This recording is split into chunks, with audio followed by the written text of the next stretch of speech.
Hi guys, welcome back. I'm Nick Thomas at the Academy of Historical Fencing and continuing on with the HEMA at Home series. So it's all been about British military swordsmanship.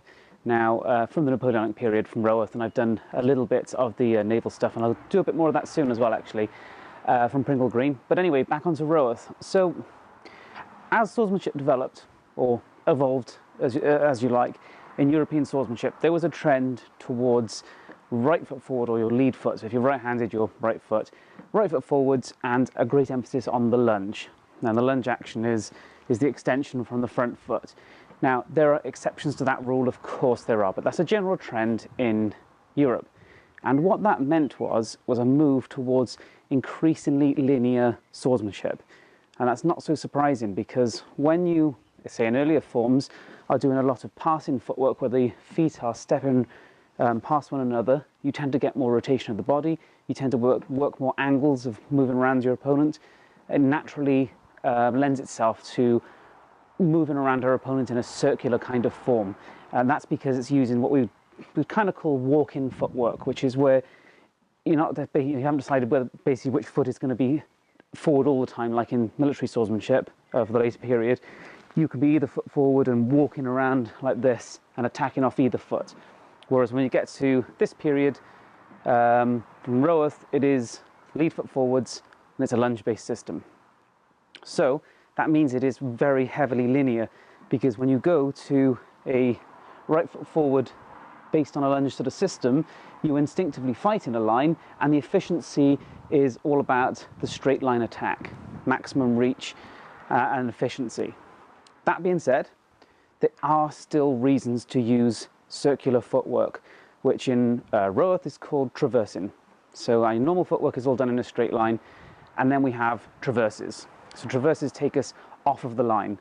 Now what is the line? Well, that brings me to why my cutting stand is in there, because I'm not going to be cutting with it today. It's there so that you've got a point of reference, so I'm going to be rotating around it. So this is the line of attack. So in the fight, there's an imaginary line between you and your opponent, so that is the direct straight line. So if you are my opponent on camera, this is the straight line, this is how I'll form my guard against you, and this here is now my target, this is how I'll form against it. So that's just a point of reference for you to see how I'm moving around an object. Now why would you traverse if it's not as efficient as going in a straight line? Well, if you study in the earlier styles, you'll know that the circular motions can allow you to get better openings. It's not as simple as just walking around our opponents and they're exposed and hitting them because they're slow or something. It's not about that at all. It's about increasing the angle of attack that you've got. So rather than say, let's just strike here, we still do the same, but we'll step off and gain a better angle of attack. That's just one example of why you might use a circular action. And you'll see them in all kinds of swordsmanship manuals for all sorts of reasons, both in attack and defense. Now when it comes to Roworth, as I said, it's getting increasingly linear, so you see less and less traverses. So if you go into earlier 18th century broadsword master stuff, which is very much the same sort of lineage as Roworth, you'll see more and more of it. But when it gets to Roworth, it goes really quite linear by comparison. So he says with the traversing that there is the forward traverse and the back traverse, and he explains why to use them.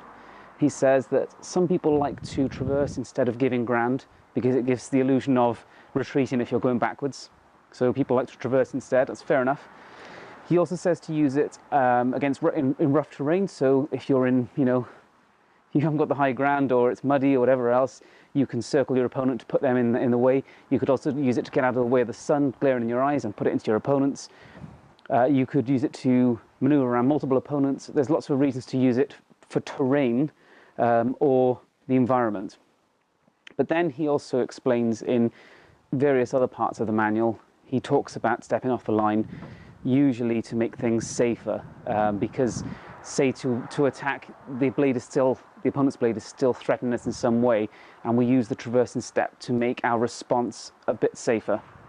And sometimes, for example, that includes also using the offhand to parry or cover as you do it.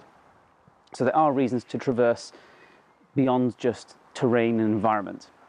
And we'll cover that in some other lessons as we go, although it's kind of a little bit harder to do solo, so I will have to get Esther out and show you it as kind of partnered exercises. But anyway, so don't think it is completely linear, it's just there's a lot of linear stuff in Roworth, and then we added all the traversing stuff as well. Anyway, enough talk. Fore traverse and back traverse. He describes it with a diagram that has loads of letters of the alphabet. Well, way too many, really. It's kind of overly complicated. It does make sense when you delve into it, but if you want to check it out, it's free on our website. You can go into the 2nd or 4th editions of Roworth and see the traversing diagram, and then he describes where the feet are going.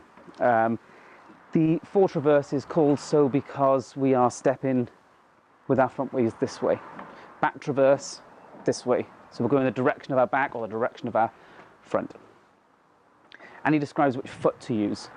So when using, now assuming this is my opponent here, or my target, when using the fore traverse, the back foot steps first. So the back foot steps over to here, off the line, and then the right foot follows it. And we've now reset our line of attack to our opponent.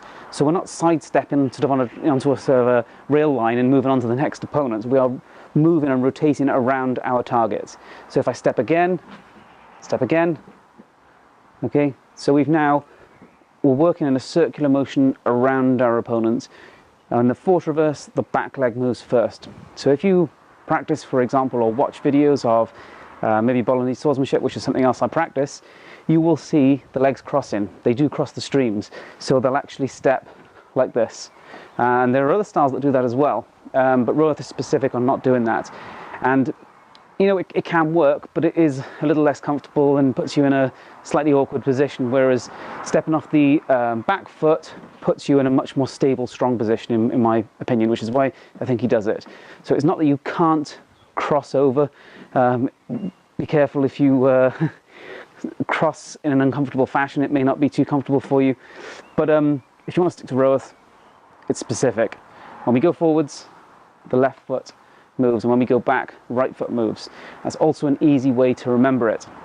So if you're traversing to your left foot moves first, right foot follows it.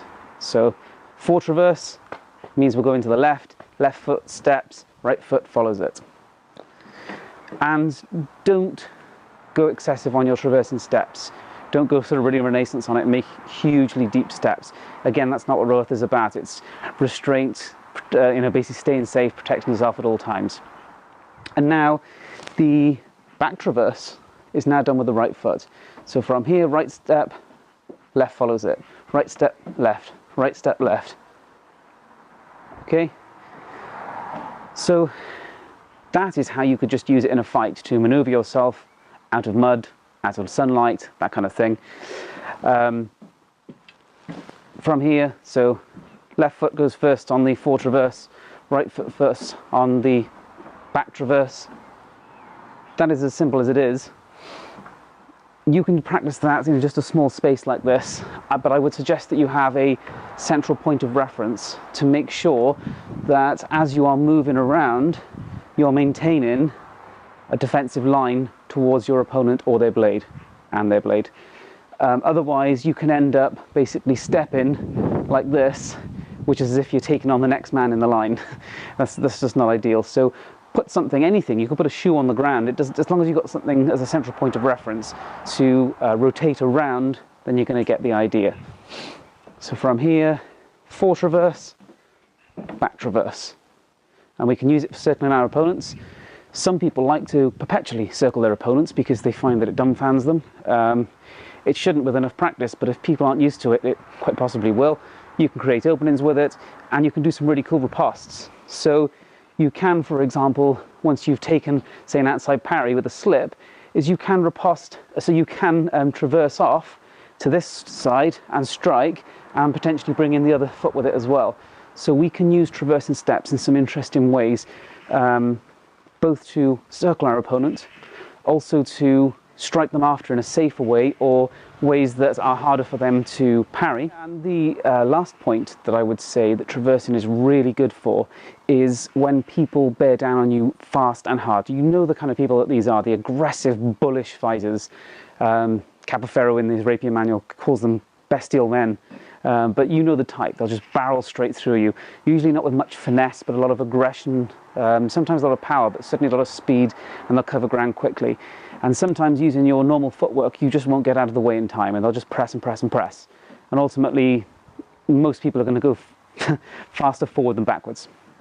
So in those occasions, I find traverses work incredibly well, either for the sake of stepping out of the line and striking them, or more commonly going into something like hanging guard positions, traversing off and allowing them to basically dissipate some of their energy before striking them, or grabbing, taking hold and using binds and that kind of thing, and throws. So against people who really do close against you, you can use the traversing steps to just move out of the way. You break their speed, you break their momentum, and create openings to strike them. So there's a good way to also use traverses. So absolutely use some traverses in your fight, but make sure you nail down your lunging technique first, because the fundamentals of Roworth is the linear and the lunge. And then the traversing is some really useful extra stuff that you should definitely include once you've nailed down linear stuff and your lunge. So there's the traversing action for you. So one last reminder, forward traverse is to your left, left foot first, right foot follows, back traverse, right foot, left foot follows. And as a home exercise, you might want to get into the habit of also launching some strikes at the end of your traverse. So you might want to just circle around your opponent, but you might want to, say, for example, make a forward traverse, step, and then strike, come back to guard. So you can combine your traverse with your lunge and then your recovery. I hope you've enjoyed the video. Thanks for watching. Please subscribe if you haven't already.